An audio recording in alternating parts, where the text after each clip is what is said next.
नमस्कार।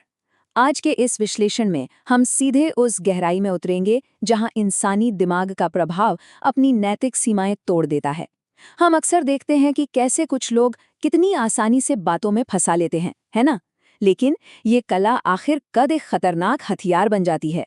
आज हम स्रोतों के आधार पर इसी डार्क साइकोलॉजी या अंधकारमय मनोविज्ञान के रहस्यों को खोलेंगे। तो आज का हमारा सफर कुछ इस तरह रहेगा।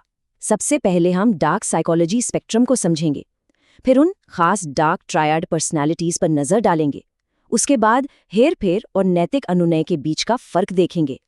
फिर बात आएगी उन रणनीतियों की जो हमारे खिलाफ इस्तेमाल होती हैं, और आखिर में हम अपनी खुद की स्वायत्तता की रक्षा करना सीखेंगे। चलिए आगे बढ़ते हैं। अब इस विचार को देखिए। दिमाग को कठपुतली की तरह कंट्रोल करने का ये आइडिया अपने आप में कितना अजीब और डरावना है। खैर, सच तो ये है कि डार्क साइकोलॉजी कोई काला जादू नहीं है। ये बिल्कुल हमारी इंसानी फितरत और प्राकृतिक प्रवृत्तियों को ही हथियार बनाने जैसा है। ये दिखाता है कि कैसे कोई दूसरा शख्स हमारे विचारों और भावनाओं की डोर अपने हाथ में लेने की कोशिश कर सकता है। और सबसे बड़ी बात, एक बार जब हम इस सिस्टम को समझ लेते हैं ना, तो इसे अनदेखा करना लगभग असंभव हो जाता है। तो चलिए अपने पहले हिस्से की तरफ बढ़ते हैं, डार्क साइकोलॉजी स्पेक्ट्रम। आखिर ये डार्क क्या है? अगर हम इसकी परिभाषा पर गौर करें तो स्रोत बताते हैं कि डार्क साइकोलॉजी उन आम मनोवैज्ञानिक तरीकों का अध्ययन है जो हम रोज़मर्रा की ज़िंदगी में काम में लाते हैं, जैसे किसी को मनाना या भावनात्मक रूप से जुड़ना। लेकिन ट्विस्ट कहाँ है? ट्विस्ट ये है कि इन आम बातों से नैतिकता यानी एथिक्स को पूरी तरह से हटा दिया जाता है। चाहे कार्यस्थल हो, सरकारें हों या डिजिटल दुनिया, ये हर जगह मौजूद है।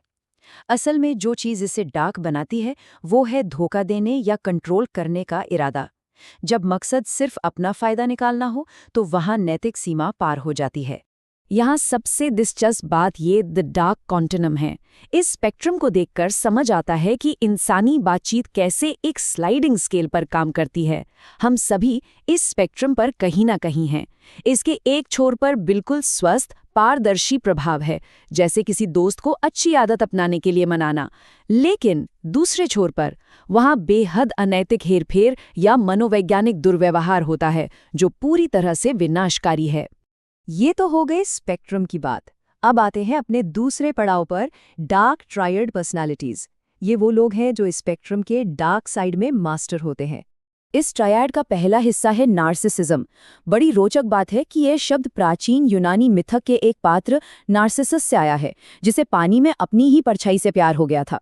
क्लिनिकल साइकोलॉजी में यह एक ऐसी स्थिति है जहां इंसान खुद को कुछ ज्यादा ही खास समझने लगता है। उन्हें लगता है कि सारी दुनिया का ध्यान बस उन्हीं पर होना चाहिए। लेकिन सच्चाई ये है कि ये ओवर कॉन्फिडेंस अक्सर एक बहुत ही नाजुक अहंकार, एक कमजोर ईगो को छिपाने का बस एक मुखौटा होता है। दूसरा हिस्सा है मैकियावेलियनिज्म।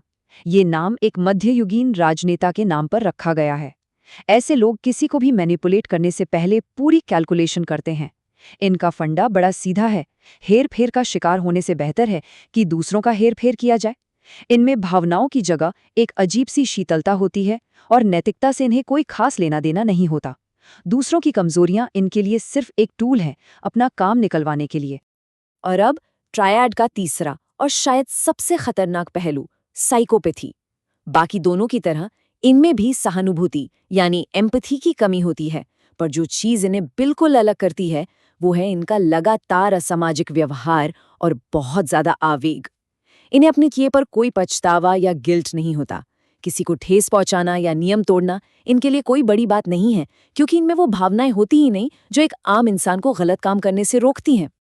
तो इन तीनों में कॉमन क्या है? मुद्दे की बात यह है कि इनमें दूसरों के साथ सच्चा जुड़ाव बनाने और उनका सम्मान करने की बुनियादी कमी होती है।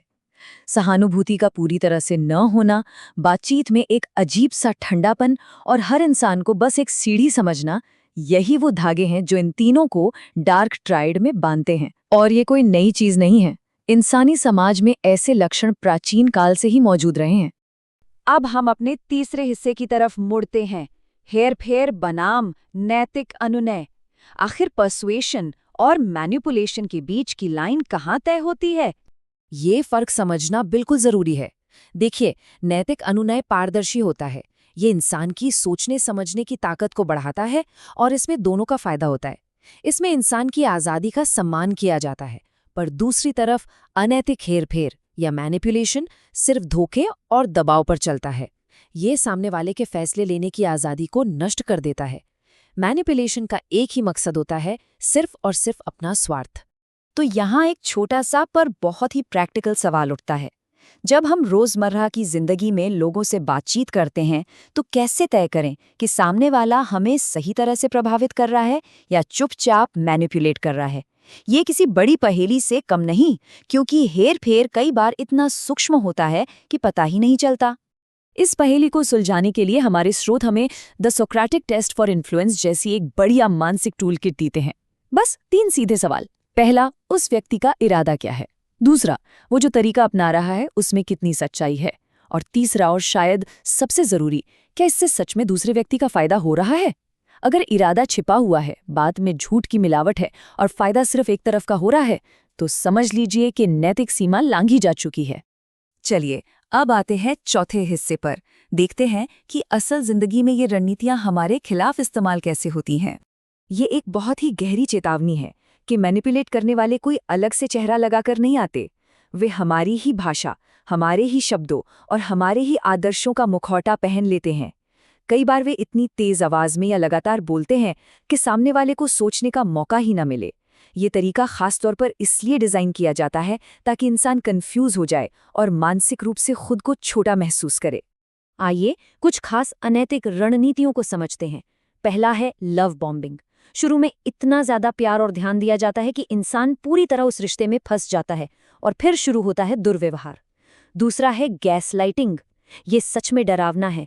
इसमें इंसान के सच को इतना मोड़ दिया जाता है कि वो अपने ही दिमाग पर शक करने लगता है। फिर आता है पाल्टरिंग। इसमें पूरा झूठ नहीं बोलते, बस सच का एक छोटा हिस्सा बताते हैं और जरूरी बातें छिपा लेते हैं ताकि गलत फहमी पैदा हो। और आखिर में विकल्प प्रतिबंध, जहां सामने वाले के पास विकल्पों को ऐसे पेश किया जाता है कि घूम फिर के उसे वही रास्ता चुनना पड़े जो मैनिपुलेटर चाहता है। ये सभी तरीके बस एक ही चीज का फायदा उठाते हैं, इंसानी भरोसे का। पर घबराने की जरूरत नहीं है। हमारे 5वें और आखिरी हिस्से में बात होगी इन सब से बचने की, यानी अपनी व्यक्तिगत स्वायत्तता की रक्षा करने की। यहाँ सबसे पहला कदम है अपने नजरिए को बदलना। अपना बचाव करना या अपनी सीमाएं तय करना कोई कमजोरी नहीं है, बल्कि ये अपनी स्वायत्तता को वापस पाने का एक बहुत ही पावरफुल तरीका है। जब कोई बाहरी ताकत किसी के भी सोचने समझने की क्षमता को दबाने की कोशिश करे, तो अपने दिमाग का कंट्रोल वापस लेना एक बेहद सशक्त कदम होता है। अब कुछ प्रैक्टिकल कदम। अगर कभी लगे कि कोई हमारे साथ माइंड गेम्स खेल रहा है तो उनसे बस सवाल पूछना शुरू कर दीजिए। ये अक्सर उन्हें अंदर से घबरा देता है, क्योंकि उन्हें उम्मीद होती है कि सामने वाला चुपचाप बात मान लेगा। दबाव महसूस होने पर बस इतना कह देना कि मैं इस पर विचार करूंगा, उनके तुरंत नियंत्रण को तोड़ देता है। इसके अलावा सख्त सीमाएं बनाना और उन असुविधाजनक स्थितियों से थोड़ी दूरी बना लेना सबसे असरदार बचाव है। याद रखिए, एक मैनिपुलेटर हमेशा किसी ऐसे की तलाश में होता है जो आसानी से दब जाए। जब उन्हें थोड़ी भी चुनौती मिलती है ना, तो वे अक्सर पीछे हट जाते हैं। तो चलिए इस विश्लेषण के आखिर में एक बहुत ही गहरे सवाल के साथ इस चर्चा को यहीं विराम देते हैं। अगर मानव स्वभाव और हमारे दिमाग के तंत्र को इतनी आसानी से एक हथियार बनाया जा सकता है, तो आगे चलकर हम अपने खुद के प्रभाव का इस्तेमाल कैसे करेंगे? क्या हम दूसरों की आज़ादी का सम्मान करेंगे या फिर अपनी इच्छाओं को थोपेंगे? इस सवाल पर विचार करना न केवल हमारी नैतिकता को दर्शाता है, बल्कि ये तय करता है कि हम कैसा समाज बनाना चाहते हैं।